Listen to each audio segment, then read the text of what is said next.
I walked into that conference room clutching my resume, heart pounding, mind racing with possibilities. Fresh out of my software engineering degree, fluent in 7 programming languages, with a portfolio that could make senior developers weep with envy. I had everything it took to land that lead developer position at one of Silicon Valley's most prestigious tech companies. The interview went perfectly. I solved their algorithms in record time, architected solutions they hadn't even considered, and demonstrated a depth of technical knowledge that left the panel speechless. For 45 minutes, I was unstoppable. Then came the final question from the CEO himself, a man whose face graced magazine covers and whose company was valued at $12 billion. He leaned back in his leather chair, studied me with calculating eyes, and delivered the words that would change my life forever. "You have talent, Gabrielle, but being brutally honest, you're too beautiful to lead a technical team. They won't respect you.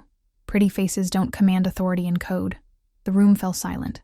The other interviewers shifted uncomfortably in their seats. My hands trembled slightly as I processed what I'd just heard.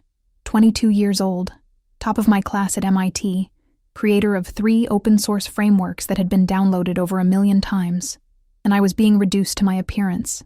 I stood up slowly, gathered my things, and looked him directly in the eye. "Thank you for your honesty," I said, my voice steady despite the storm raging inside. "It's shown me exactly what I need to do." I walked out of that building not just rejected, but ignited with a fury that would fuel the next decade of my life. That night, I didn't cry. I didn't call my friends to vent. Instead, I pulled out the project I'd been tinkering with for months, an artificial intelligence system that could predict technology market trends with unprecedented accuracy. It was revolutionary, complex, and exactly the kind of innovation that could reshape entire industries. I'd been working on it in my spare time, treating it like a hobby. Now it became my obsession. For the next 6 months, I lived like a hermit. My studio apartment became mission control, with 3 monitors, endless coffee cups, and code flowing like rivers across my screens. I worked 18-hour days, surviving on takeout and determination. My social life disappeared. My savings account emptied. But the algorithm grew stronger, smarter, more precise with each iteration. The breakthrough came at 3:47 a.m. on a Tuesday in October. My AI had just successfully predicted a major tech stock movement with 97.3% accuracy, beating every financial model on Wall Street. I stared at the screen, watching the numbers that would change everything, and realized I was no longer just building software. I was building the future. But building the future required resources I didn't have, so I sold everything. My car, my furniture, my grandmother's jewelry, anything that could be converted to cash. I took out loans that made my financial advisor blanch. I maxed out credit cards and borrowed money from every friend brave enough to believe in my vision. With $127,000 in combined funding and 3 developers who were willing to work for equity and ramen noodles, I founded EtherTech in my bedroom with nothing but a shaky internet connection and unwavering faith. The early days were brutal. We worked out of my apartment for 8 months, coding until our eyes bled, debugging until dawn, and surviving on pizza and pure stubbornness. My co-founders, Marcus, a blockchain specialist from Stanford, Elena, a machine learning prodigy who'd dropped out of her PhD, and Raj, a cybersecurity expert who could hack anything with a processor, became my chosen family. We fought, we celebrated, we cried together as we built something that had never existed before. Our first major breakthrough came when a European investment firm agreed to beta test our market prediction platform. Within 3 weeks, they'd increased their portfolio returns by 34%. Word spread through the financial technology community like wildfire. Suddenly, companies that wouldn't return my calls were offering meetings, contracts, partnerships. But I wanted more than just success. I wanted vindication. 2 years after that humiliating interview, I received an invitation that made my hands shake. Technova, the most prestigious startup conference in the world, wanted me to deliver the keynote presentation. The audience would include venture capitalists, tech CEOs, and innovators from every corner of the industry. And according to the attendee list, he would be there, the man who'd told me I was too beautiful to lead. I spent weeks preparing that presentation, crafting every word, perfecting every slide. This wasn't just about showcasing EtherTech. This was about rewriting the narrative that had been forced upon me. I chose a crimson power suit, pulled my hair back in a sleek bun, and prepared to deliver the speech of my life. Walking onto that stage, facing 3,000 of the world's most influential tech leaders, I felt the weight of every woman who'd been underestimated, dismissed, or reduced to her appearance. The spotlight was blinding, but my vision had never been clearer. "Good morning," I began, my voice carrying across the vast auditorium. "My name is Gabrielle Chen, and I'm the founder and CEO of Ether Tech. 3 years ago, someone told me I was too beautiful to be taken seriously in technology. They said pretty faces don't command authority in code. Today, I'm here to tell you about the company that proved them magnificently wrong." The audience was captivated as I unveiled Ether Tech's revolutionary AI platform, demonstrated our 97% prediction accuracy rate, and revealed partnerships with Fortune 500 companies across 4 continents. But the moment that would define everything came when I shared the story of my rejection, the dismissal based on appearance, and the fire it lit within me. "They told me my looks would be an obstacle," I said, my voice rising with conviction. "And they were right, but only until people realized that true value lies in what you build, not in what you wear, how you look, or what others expect from you. Intelligence doesn't have a dress code. Innovation doesn't have a beauty standard. And success certainly doesn't require anyone's permission." The standing ovation lasted 4 minutes. Within 72 hours, my Technova presentation had garnered over 10 million views across social media platforms. Major news networks picked up the story. Harvard Business School requested permission to include my case study in their entrepreneurship curriculum. And most importantly, venture capital firms from Silicon Valley to Singapore were competing to invest in Ether Tech. In just 5 days following that presentation, we closed our Series B funding round at a valuation of $400 million. Within 3 months, we'd signed a transformative partnership with Europe's largest data analytics platform, secured contracts with 6 major financial institutions, and opened offices in New York, London, and Singapore. But the moment I'd been waiting for came 6 months later, when I found myself sitting in the executive conference room of Ether Tech's new headquarters, a gleaming 30-story tower in downtown San Francisco. Across from me sat a man whose arrogance hadn't diminished with time, though his circumstances certainly had. His company, once valued at $12 billion, was hemorrhaging money and desperately seeking a buyer, and I was now in the position he'd once occupied, holding all the power. "Gabrielle Chen, CEO of Ether Tech," he said, trying to mask his surprise with professional courtesy. "I have to admit, this is quite impressive. Your reputation in the industry is remarkable." I leaned back in my chair, the same pose he'd adopted 3 years earlier, and smiled. "Thank you. Though I should clarify something important. I'm not just any CEO.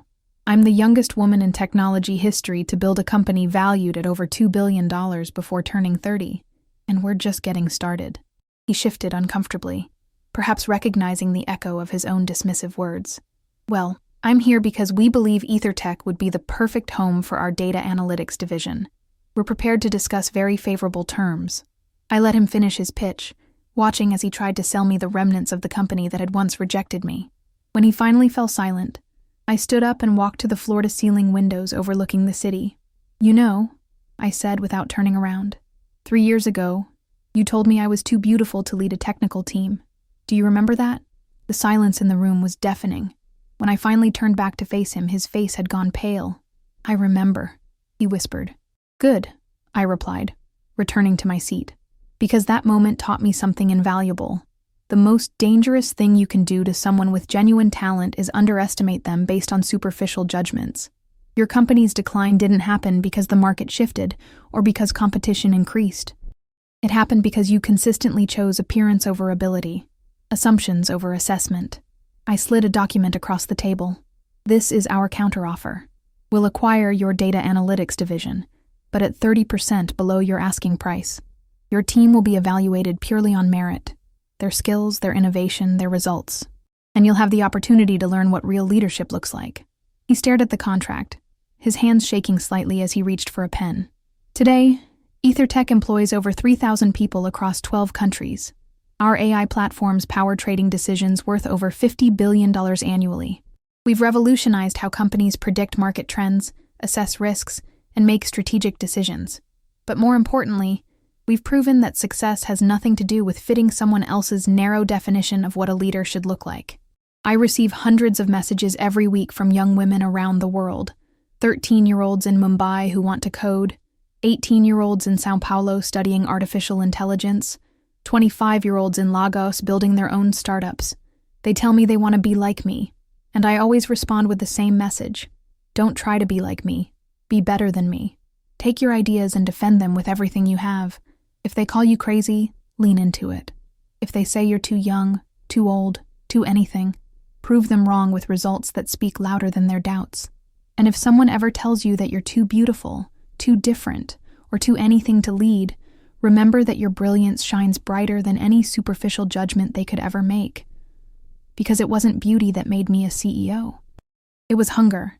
Hunger for justice, for change, for proving that a woman's place is wherever she chooses to put herself, including at the very top of the global technology industry. Every line of code I wrote, every all-nighter I pulled, every risk I took was fueled by the determination to show the world that intelligence comes in every form, and that underestimating someone based on appearance is the fastest way to find yourself working for them instead. The journey from rejected job candidate to industry leader wasn't just about building a company. It was about dismantling the barriers that prevent brilliant minds from changing the world, regardless of what those minds happen to look like. And that revolution? It's just beginning. But success brought new challenges I hadn't anticipated.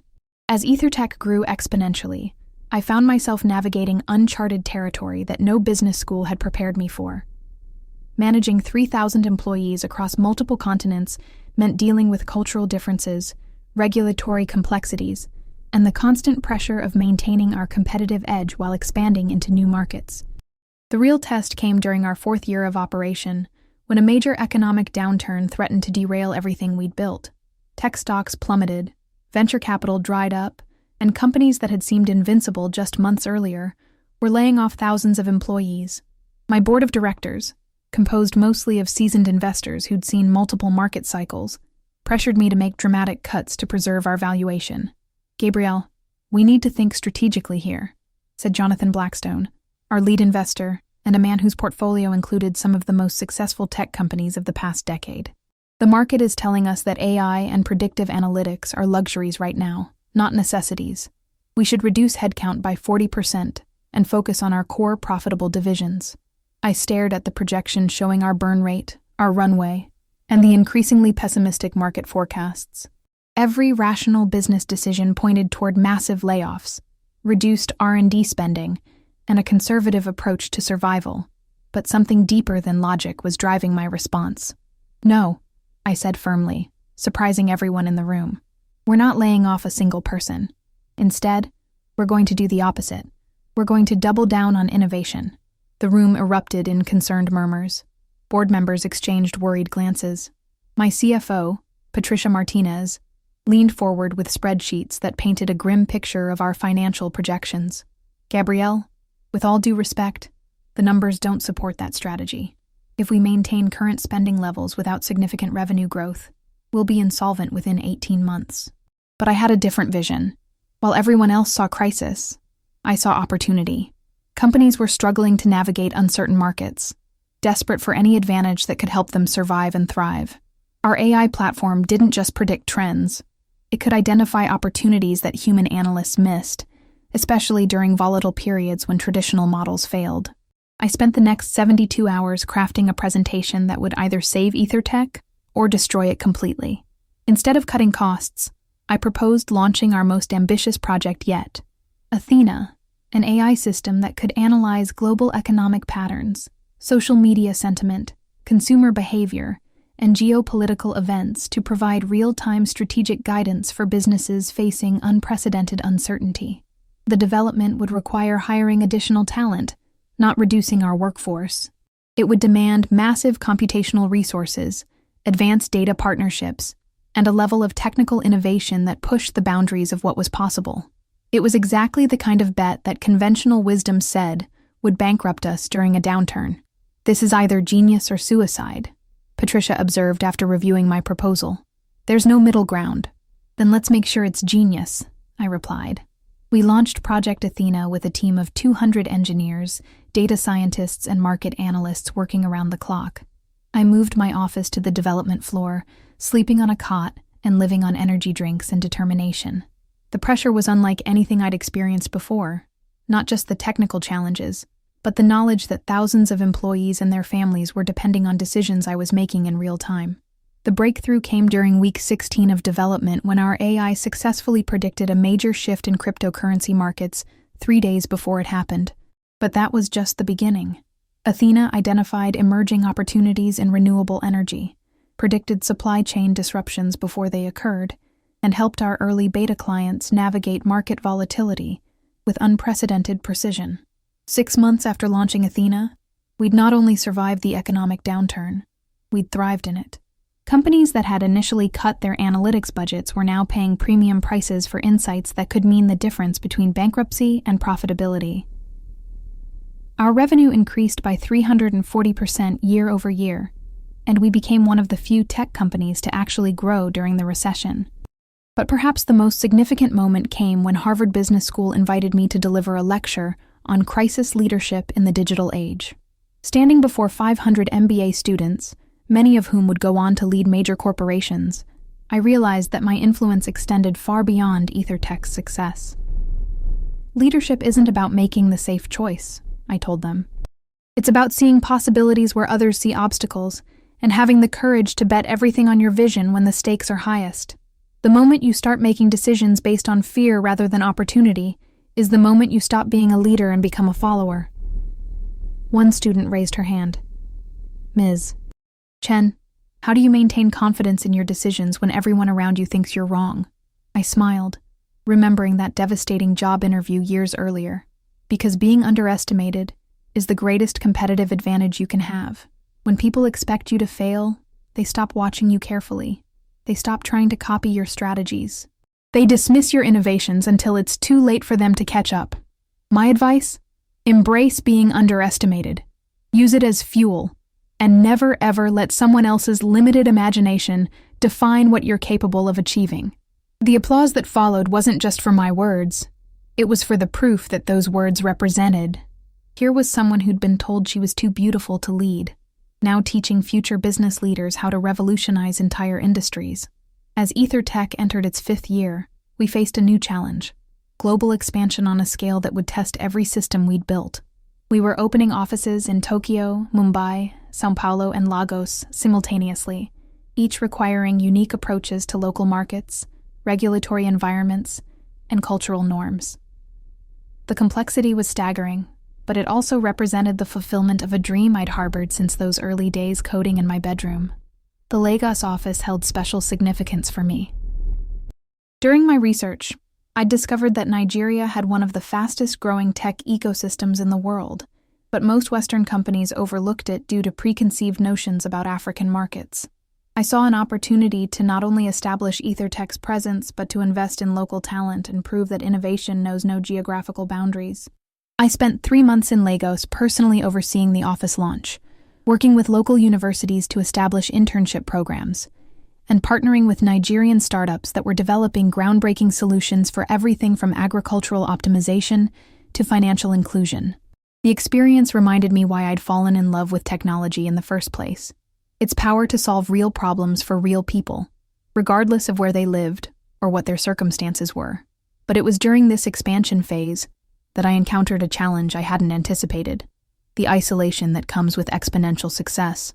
The higher EtherTech climbed, the more difficult it became to find peers who understood the unique pressures of leading a global technology company, while being constantly scrutinized as a young woman in a male-dominated industry.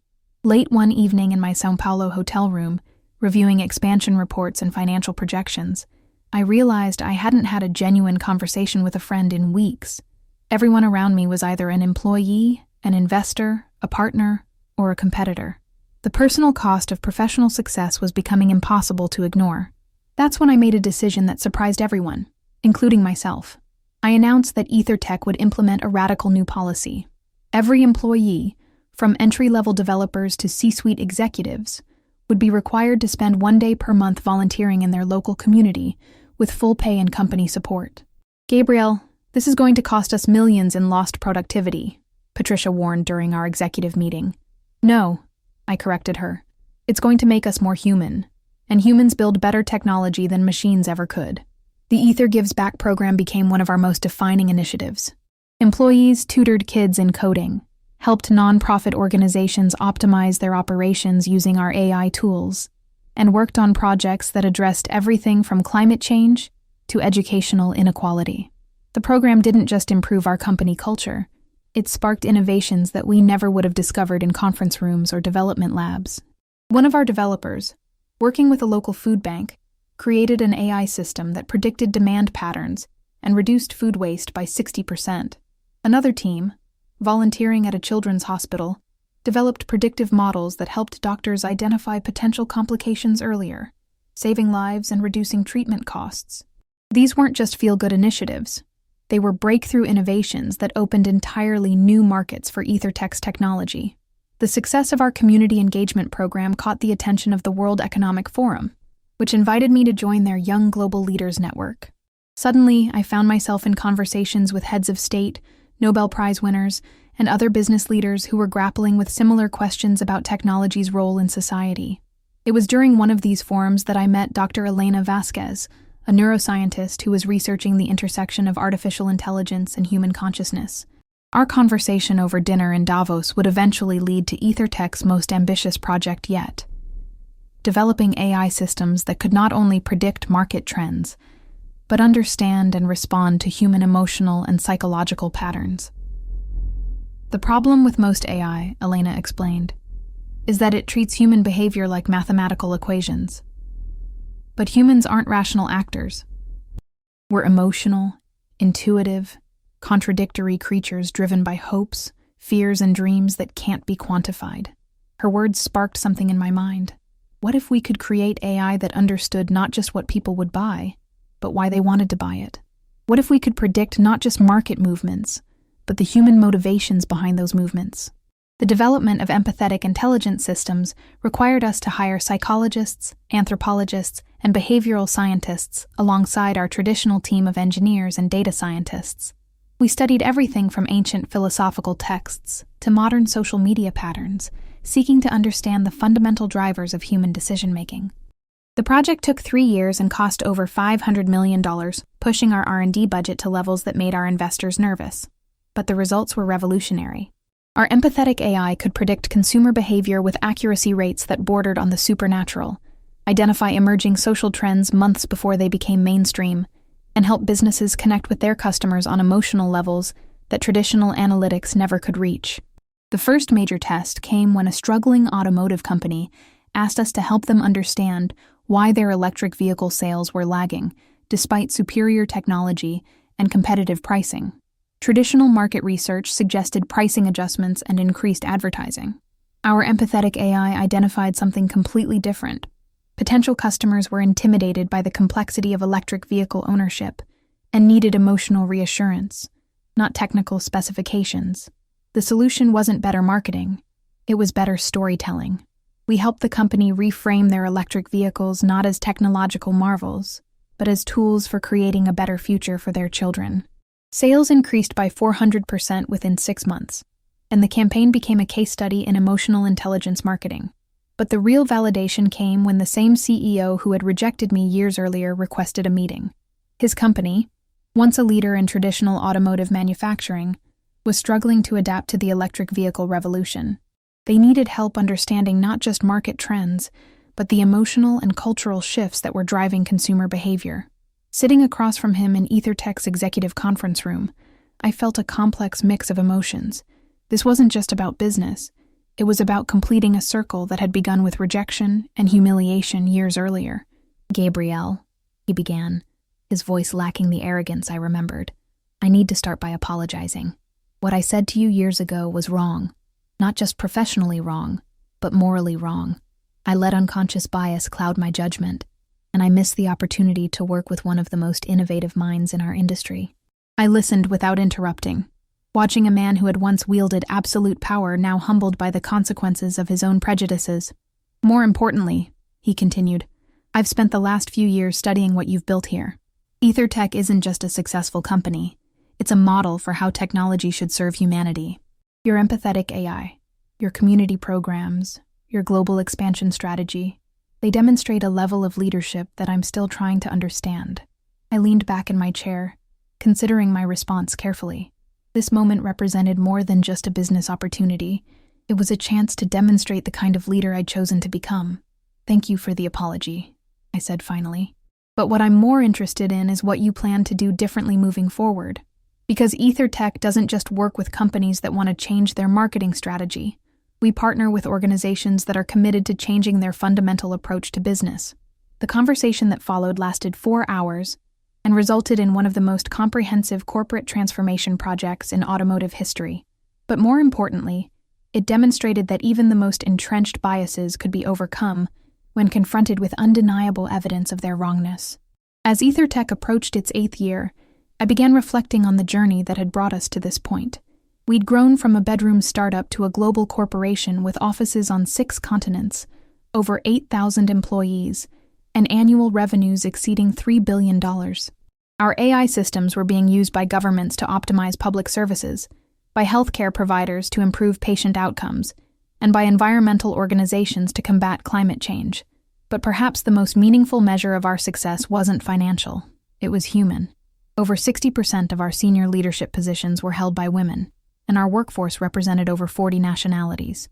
We'd proven that diversity wasn't just morally right. It was strategically essential for innovation in a global marketplace. The recognition that followed was overwhelming. Time magazine named me one of their 100 most influential people. Forbes declared EtherTech the most innovative company of the decade. Harvard, MIT, and Stanford competed to offer me honorary doctorates and endowed chairs.